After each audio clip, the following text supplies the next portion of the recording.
So over here, the garage again. This hasn't been built up, so you get your whole hands underneath there. That gutter is completely wrong. That one's more cracked, but it's just filled with crap. And there's lots of damage onto the door as well. Over here. Yeah, it's just terrible.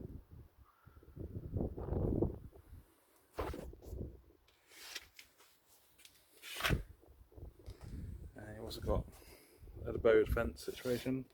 Apparently this is a natural product, so apparently that's to be expected. You know, rather than giving you a decent fence, it's, yeah.